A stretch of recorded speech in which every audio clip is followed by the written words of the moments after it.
दोस्तों नमस्कार, आपका स्वागत है बहू बेटी और Z5 के इस एपिसोड में, जहां आप जी टीवी के नए शोज की कुछ झलकियों का लुत्फ उठा सकते हैं। तो शुरू करते हैं आज का पहला शो, जागृति एक नई सुबह से।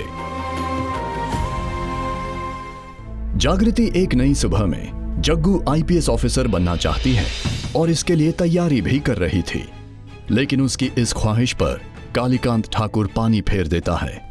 मेरी किताबें सामने आई तो जला दिया। घुंघरू से खतरा हुआ तो जान ले ली उसकी। उन्हें सिर्फ भनक लगी कि गंगा माँ इन्वॉल्व है इसमें, तो उन्हें भी नुकसान पहुंचाने वाले थे वो। अपने इस सपने को टूटते देख जागृति सूरज के सामने अपनी आप बीती बयां करती है। मेरी बात ध्यान से सुनना। मैं IPS बनना चाहती हूँ, सपना है मेरा, लेकिन ये सपना ना मैं किसी को भी नुकसान पहुंचा के पूरा नहीं करना चाहती। सूरज जग्गू की मदद करना चाहता है, पर हालात और अपने पिता के विरुद्ध जाने से कतराता है। फाइन, लेकिन अब ये बताओ कि है तुम्हारे पास कोई जीनियस आइडिया? देखो, किताबें तो हम मार्केट से जाके ले आएंगे, लेकिन तुम्हारे सारे नोट्स, तुम्हारे साल भर की मेहनत, उसका क्या? आकाश अपनी बचपन की सहेली जग्गू की मदद करने के लिए आगे आता है, जिससे जागृति के मन में उम्मीद की किरण जागती है। इसमें चिंता करने वाली कोई बात ही नहीं है। मुझे पता था डैड ऐसा कुछ जरूर करेंगे, इसलिए मैंने सेफ साइड के लिए सारे नोट्स की पिक्चर्स पहले ही क्लिक कर ली थी फोन में। ये देखो।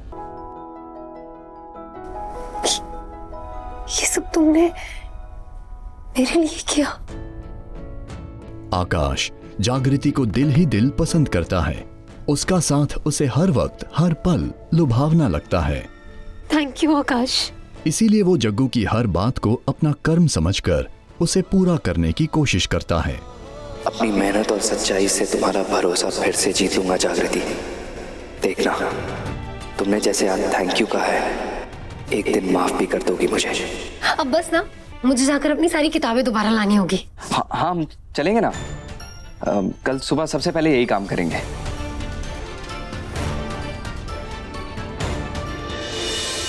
जाने अनजाने हम मिले में अनजान रीत शारदा बुआ द्वारा बिछाए गए जाल में फंस जाती है। रीत की हालत देखकर राघव टूट सा जाता है। वो बेबस अपनी रीत को बचाने की हर कोशिश करता है, लेकिन वीरेन, तू खड़े खड़े मुंह क्या देख रहा है? अपने राघव भाई को फोन लगा।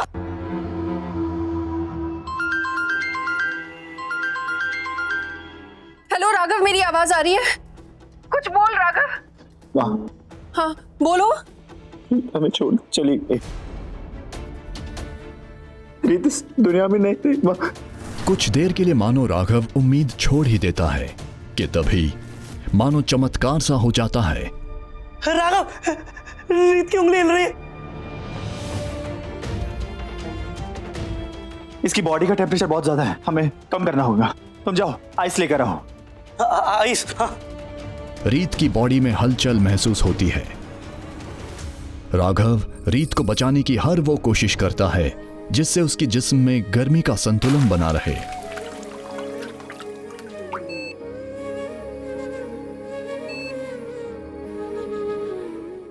विराज! राघव, मुझे बस यही मिला। रीत को कुछ नहीं हुआ है विराज। रीत हमें छोड़कर नहीं गई है, उसका बस सॉल्ट लेवल लो हुआ है, वो जल्दी ठीक हो जाएगी, देखना।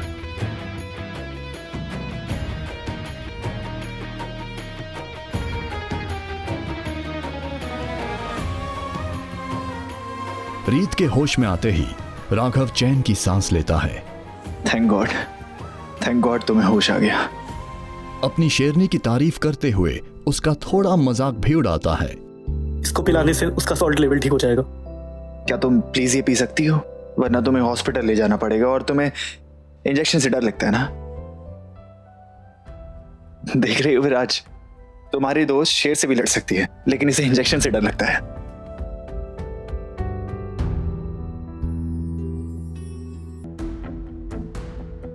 क्या हुआ है? आप लोगों ने कॉल करके बोला कुछ अर्जेंट है, सब ठीक है ना? मॉम आप रो क्यों रहे हो? आप प्लीज बताओगे कुछ? आप लोग चुप क्यों है? प्लीज बताइए ना। शार्दुल जी, रीत ठीक तो है ना? राघव भैया कहाँ? कोई सही से बताएगा हुआ क्या है? रीत को टिप मिली थी कि किसी स्पा में कोई ड्रग रैकेट चल रहा है, तो वो वही। तो क्या? सारा सूर्यवंशी परिवार रीत के लिए परेशान रहता है। तभी राघव रीत को अपनी बाहों में उठाकर घर ले आता है।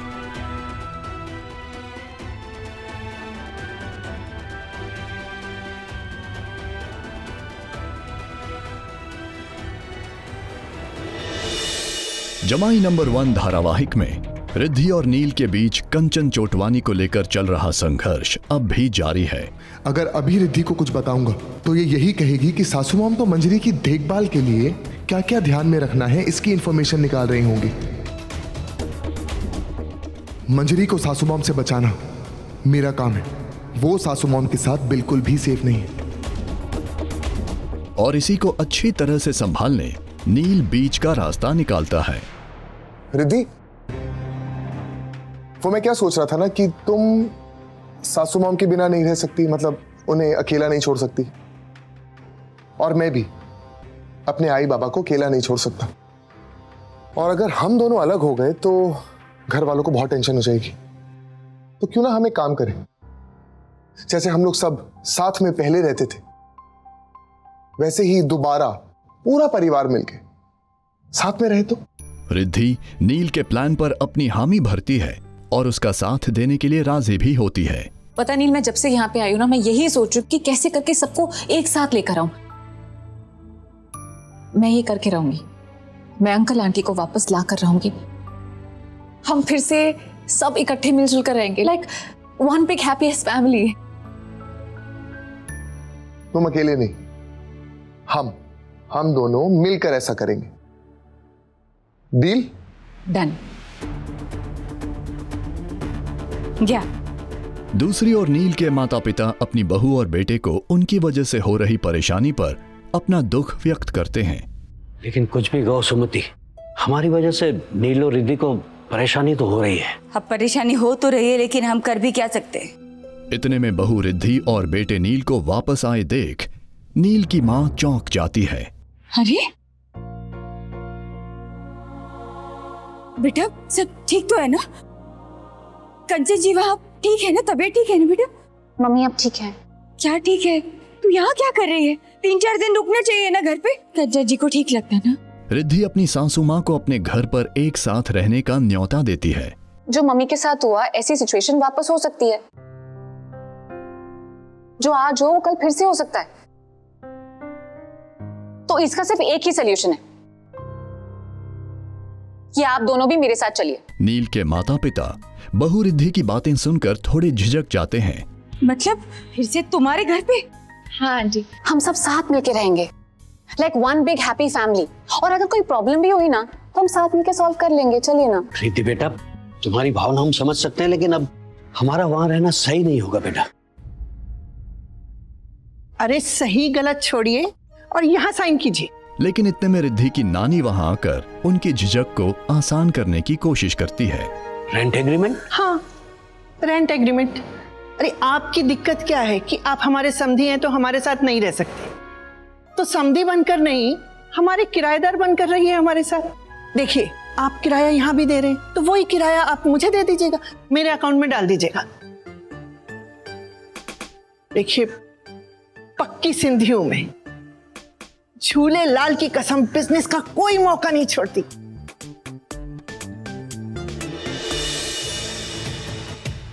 कुमकुम भाग्य धारावाहिक की कहानी अब काफी रोमांचक होते जा रही है। प्रार्थना और रौनक की शादी होने जा रही है, लेकिन अब आप दोनों वर वधू फेरों के लिए खड़े हो जाइए। शिवांश प्रार्थना और सो कॉल्ड रौनक की शादी से खुश नहीं है। वो वहां आकर उनकी शादी में खलल डालने की कोशिश करता है, जिस कारण शादी में अफरा तफरी मच जाती है। अरे ये इतना सारा धुआं अचानक से, ये क्या हो गया? आप सब लोग पीछे हटिए। चला जाएगा। तुम लोग अपने कमरे में जाओ, जब चीजें सेटल हो जाएगी तब हम तुम्हें बुलाएंगे। दरअसल पायल शादी के पहले ही रौनक को अगवा कर लेती है और उसकी जगह भावेश प्रार्थना के दूल्हे की जगह लेता है। ओह माय गॉड, मयंक और हर्ष भावेश के साथ जा रहे हैं। कहीं ये भावेश का चेहरा ना देख ले, मुझे इन्हें रोकना होगा। शादी में हुई अफरा तफरी के बाद मयंक और हर्ष भावेश को रौनक समझकर कमरे में ले जाते हैं कि तभी स्मिता जवेरी वहां आकर सिचुएशन को संभालती है। मयंक, हर्ष, तुम दोनों मेरे साथ चलो। अब लेकिन वो हम रौनक को। मैंने कहा ना मेरे साथ चलो, मुझे काम है। चलो चलो आओ। और तुम संभाल के, पकड़े मत जाना। चलो चलो चलो।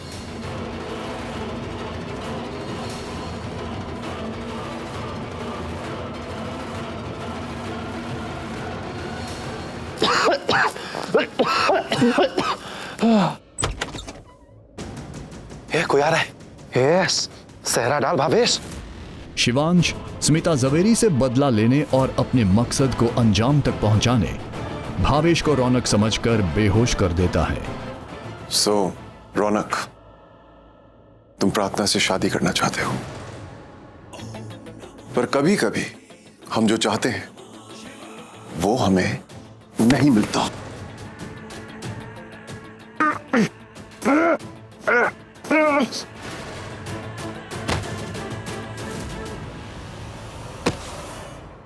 Bad timing. But never mind.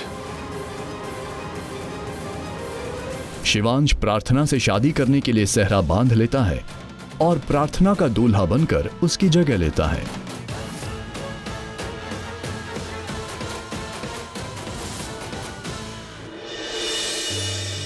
वसुधा धारावाहिक में वसु दुविधा में है।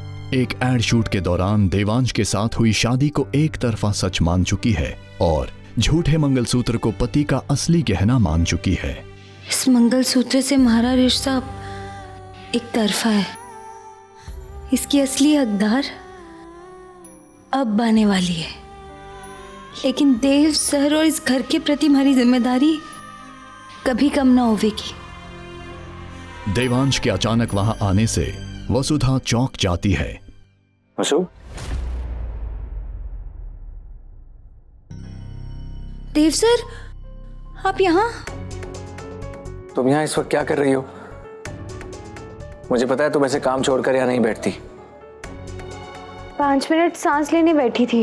अपने देव के सवालों का जवाब देते वक्त ही उसका झूठ पकड़ा जाता है।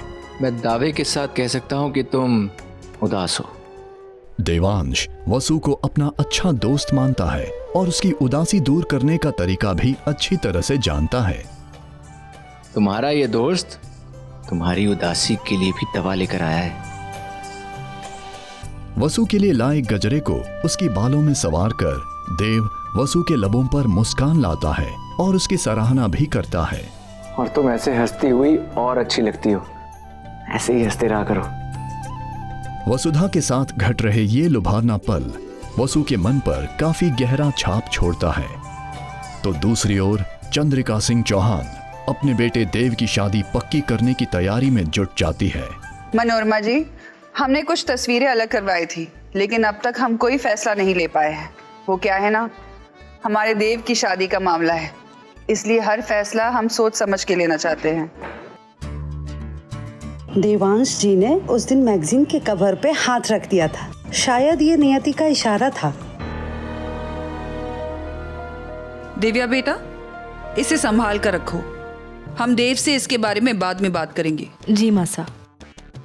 तो दोस्तों आज के लिए बस इतना ही। इन सारे शोज के पूरे एपिसोड्स देखिए ZEE5 पर, वो भी बिल्कुल फ्री, क्योंकि ZEE5 टीवी है आपका अपना टीवी।